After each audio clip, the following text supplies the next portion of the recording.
necessary for our happiness and well-being. I'm Lena.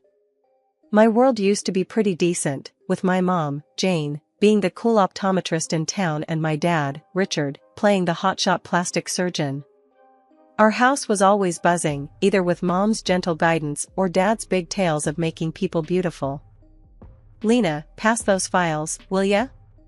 Mom would call out during her sessions at home. I loved being her sidekick, feeling kinda important in our little clinic world. Dad was another story. He'd breeze in, all charm and stories about his latest masterpiece surgeries. You know, beauty ain't just about what you see. Mom would hit back, trying to teach me something deeper. I didn't get all their jabs at each other, but I felt the chill in the air. Our dinners were a mix of medicine talk and dad's bragging, till he started coming home late, the air thick with unsaid stuff. Late work again? Mom would dig, her voice sharp. Someone's gotta do the real work around here, Jane. Dad snapped one evening, colder than ever. Mom's face would tighten, but she kept her words locked up. Then, the storm hit. Dad had been messing around with his much younger assistant. The day he decided to bail, he packed up like he was just heading off to another conference, not leaving his whole life behind.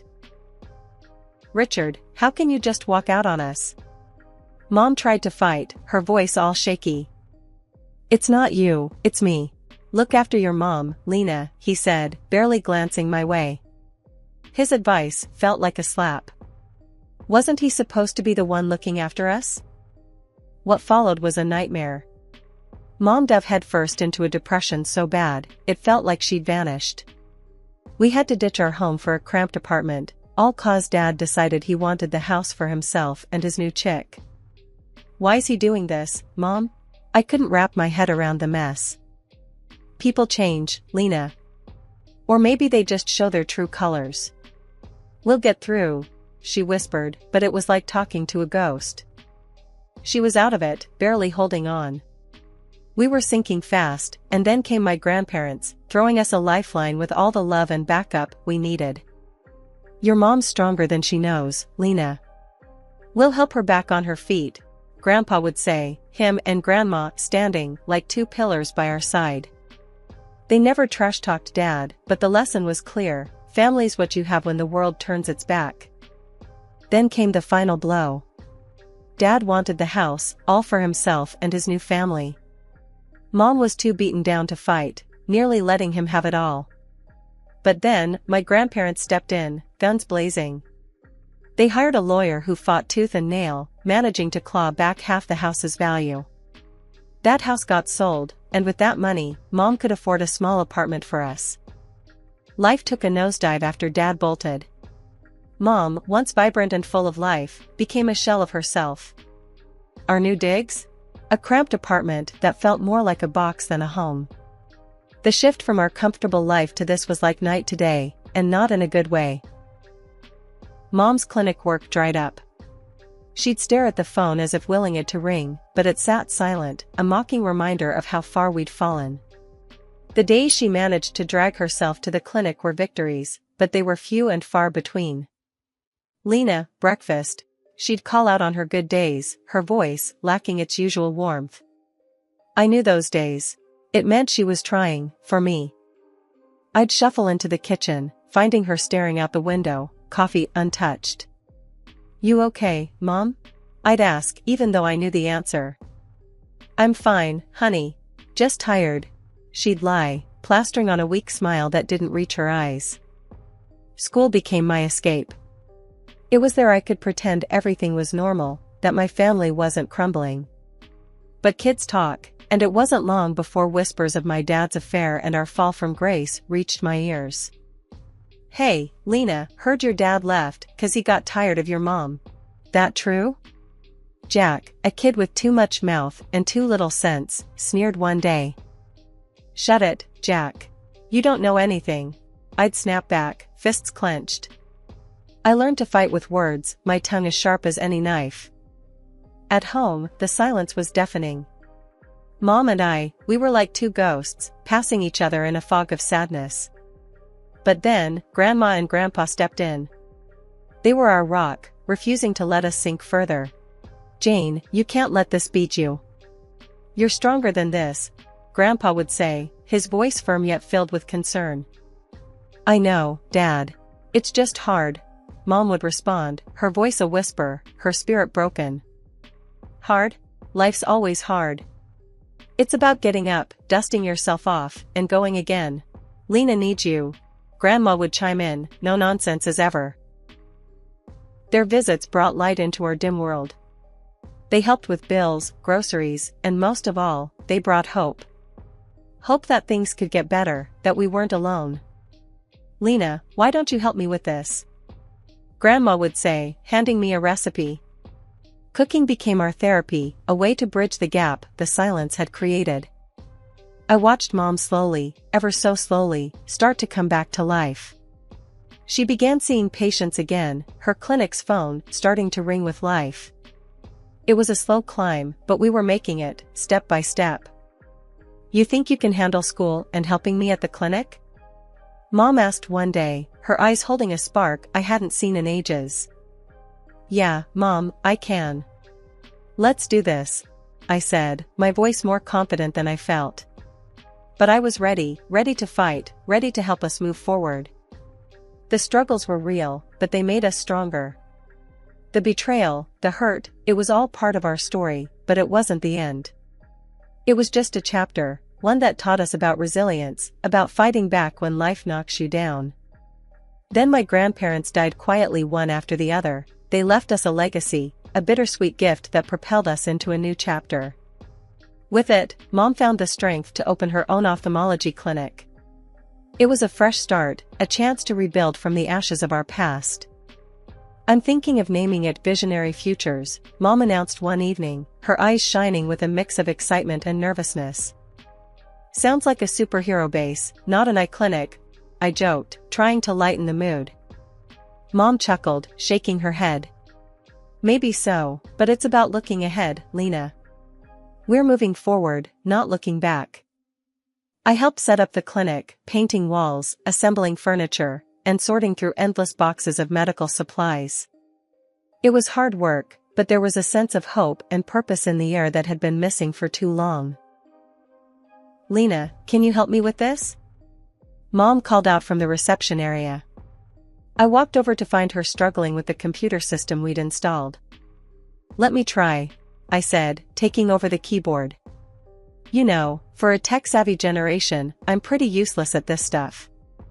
"You're doing better than me." "I still miss paper records," Mom replied with a sigh.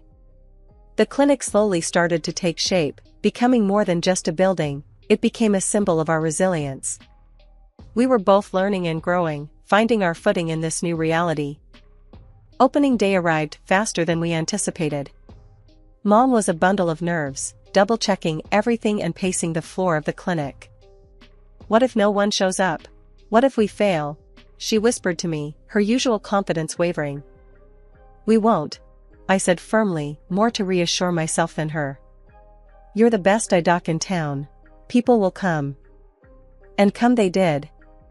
The clinic was busier than we ever imagined, with patients praising Mom's expertise and the warm, welcoming environment we'd created. It felt like we were finally turning a page, leaving the shadow of Dad's betrayal behind us. In the midst of all this, I started to find my own place in the clinic.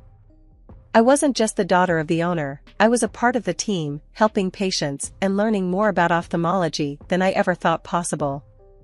"Lena, you have a real knack for this," Mom said one day, watching me interact with a particularly difficult patient. "Have you ever thought about going into medicine yourself?" I shrugged, unsure.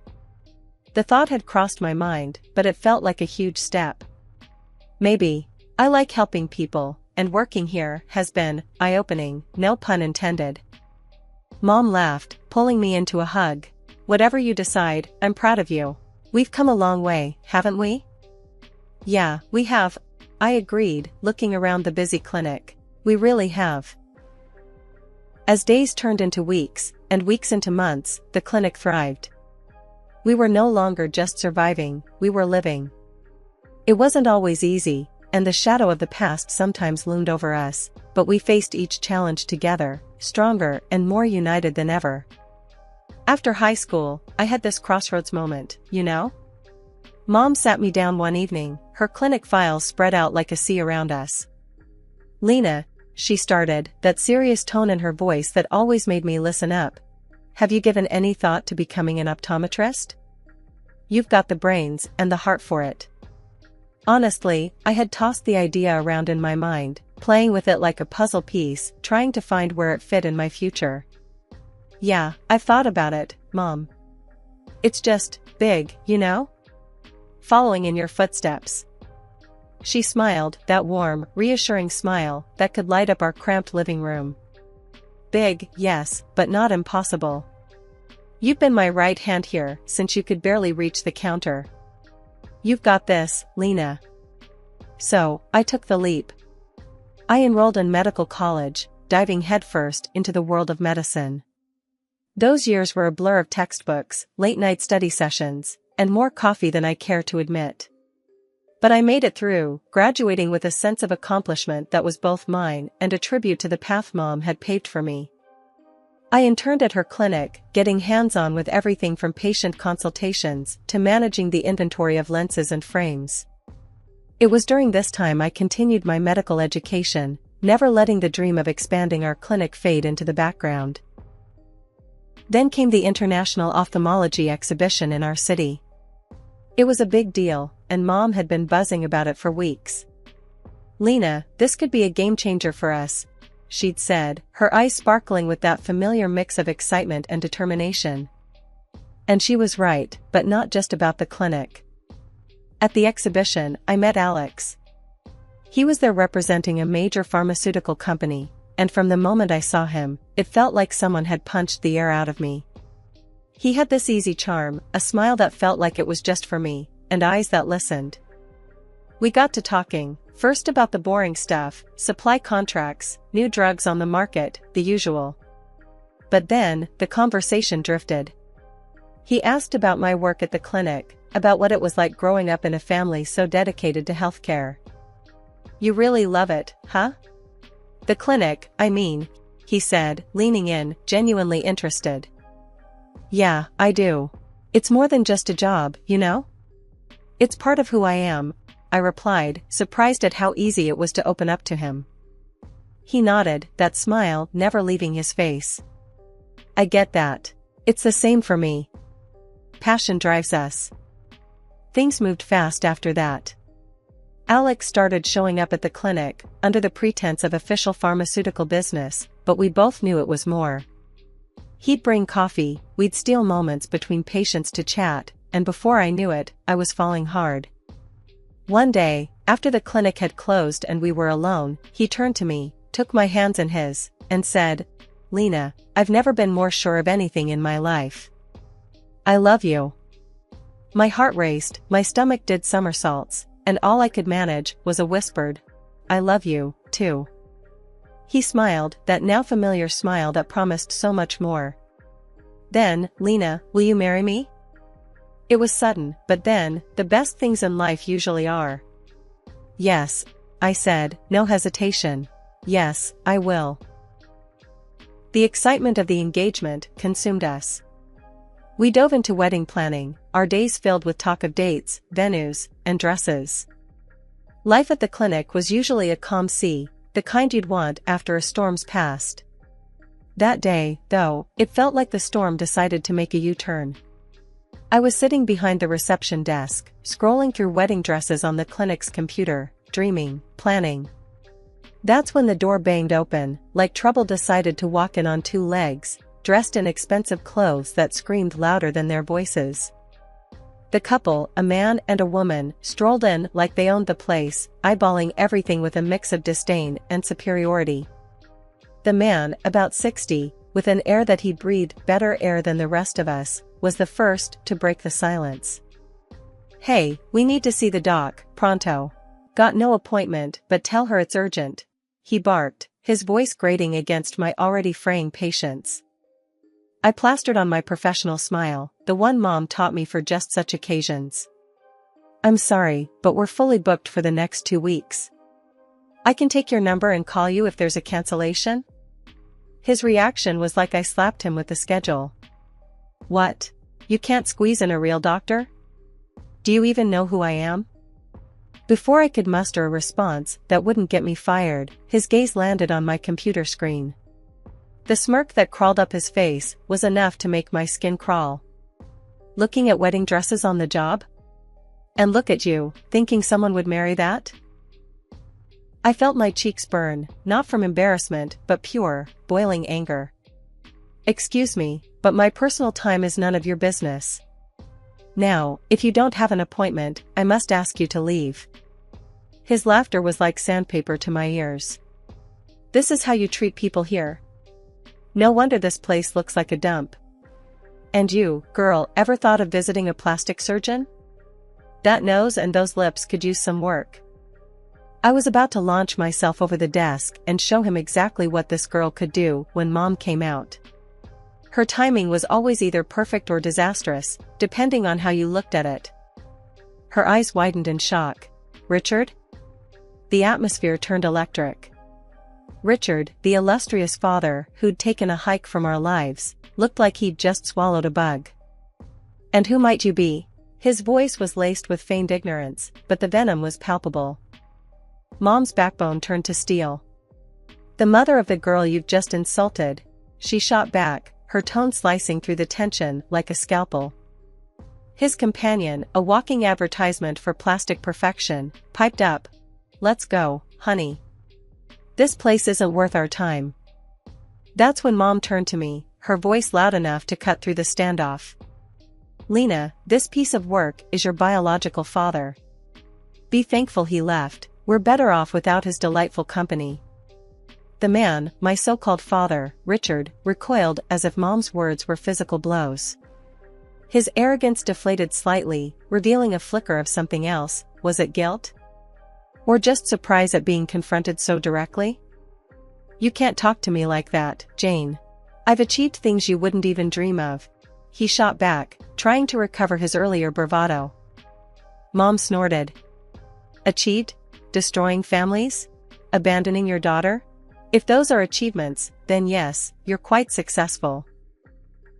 The room felt too small for the growing tension. I stood there, rooted to the spot, watching this surreal exchange between my parents. It was like watching a car crash in slow motion. You want to look away, but you just can't. Just when I thought the drama couldn't crank up any higher, Dad brushed off Mom's words like they were just pesky flies and doubled down. Look, just get the owner. My time's precious, and I'm not about to let your little clinic's reputation tank because you can't recognize importance when it's staring you in the face. Mom stood her ground, her voice calm but laced with steel. The owner? You're looking at her. And Lena here, she's not just my daughter. She's the co-owner and the future of this clinic. The look on Dad's and his new wife's faces? Priceless. Like someone had slapped them with a reality stick. Then Alex, my fiancé, sauntered in, quiet as a cat but with a presence that filled the room. Mom wasn't done, though. She launched into Dad like a missile. You left us for your assistant, stole our money, and made life a misery. But look at us now. We're standing strong, and frankly, I thank God we're rid of a nobody like you. Dad tried to puff himself up, all indignant like. Changed my mind about this place. Got my own clinic with top-notch specialists. Just needed a quick consult while on the road, that's all. That's when Alex, bless him, chimed in. Your clinic? Aren't you the same guy who botched that surgery on the Hollywood star?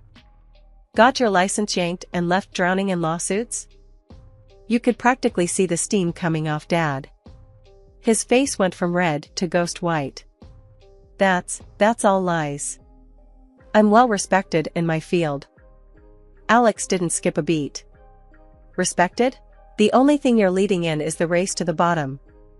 Bankrupt, tangled in legal troubles, and now this pathetic show? Not much of a legacy. Dad just soaked it all in, face getting redder with every word, until he couldn't take it anymore. That's a load of bull. He exploded, his voice cracking under the pressure. I'm a legend in plastic surgery. My hands work magic. He gestured dramatically towards his wife, as if she was his masterpiece exhibit. Mom, Alex, and I couldn't help but take a good look at her, and, well, let's just say it wasn't a pretty sight. The work he'd done was questionable at best. Seeing our reactions, Dad's wife lost it. She hurled insults at him like grenades, her voice sharp and cutting. Bad doctor. Bankrupt. You're a disgrace. And with that, she stormed out, leaving a silence that echoed off the clinic walls. Dad, now alone and looking smaller than I'd ever seen him, slunk off after her without another word. It was like watching the end of a sad, twisted play.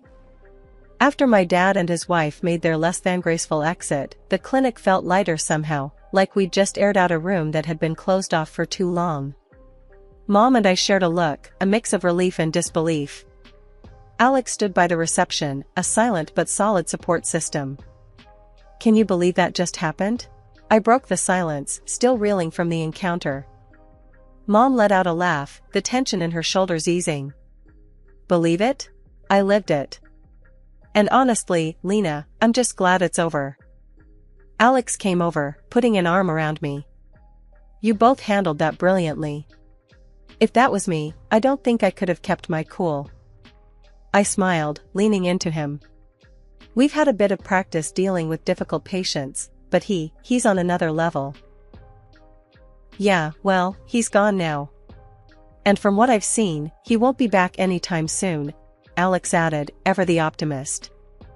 Mom nodded, her gaze thoughtful. It's strange. For so long, the thought of facing him seemed like the ultimate showdown. Now that it's happened, it feels like, I don't know, like closing a book I've been reading for too long. That's because we're on to the next chapter, I said, feeling a surge of hope. And this time, we're writing it on our terms. As the day wound down, I found myself staring at the door Dad had walked out of. It was just a door, but it felt symbolic, like the barrier between our past and our future. Thinking about locking that door and throwing away the key? Alex joked, coming up beside me. Something like that, I admitted. But more about all the doors that are still open for us. Mom joined us, her arm linking with mine. He may have left a shadow here once, but we're the ones who choose what fills this place now. Love, care, and a whole lot of hard work.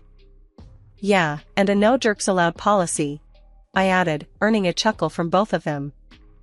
As we locked up the clinic that evening, the sunset painted the sky in hues of hope and promise. The departure of shadows wasn't just about Dad leaving, it was about us stepping out from under the weight of his influence, ready to face the light of a new day. A few months down the line, the wedding bells were ringing. Me and Alex tied the knot in this cozy little ceremony. Just a bunch of our relatives and close friends, the kind of people who'd been there through thick and thin. Dad? He was nowhere in sight, which suited me just fine. The day was perfect without his shadow looming over us. Chatting with some of the docs we knew, the gossip mills were churning. Turns out Dad had crashed and burned, big time. Debts up to his eyeballs, and his last bit of property snatched away to cover some of them. And the cherry on top? A lineup of angry patients with botched jobs ready to take him to court. Karma's a real kicker, ain't it? So, he's really tanked, huh? I said to Mom over coffee one morning, trying not to sound too smug about it. Mom sighed, her eyes a mix of relief and something a bit softer, maybe pity. Seems like it, Lena, but let's not dwell on it. We've got our own lives to live. Yeah, you're right, I replied, feeling a twinge of, I don't know, something. Not exactly sadness, but close. It's just crazy, you know? After everything. Alex, ever the voice of reason, chimed in. Life's about moving forward, not looking back at the debris. We've got a lot to be thankful for. He was right, as usual. The wedding was a blast, a real celebration of new beginnings. And with Dad's drama finally in the rearview, it felt like we could breathe again, really breathe. Our little family's got a bright future ahead, Mom said, her hand finding mine. Let's focus on that. And that's exactly what we did. The clinic thrived, our marriage was full of love and laughter, and the shadow of Dad's legacy faded into nothing more than a bad memory. We were building something new, something ours, and nothing could drag us down. Looking back, I wouldn't change a thing. The hardships, the battles, they made us who we are. And standing there, with my mom and Alex by my side, I knew we were unbreakable. The past was just that, the past. Our eyes were set on the horizon, eager for the dawn of our new day.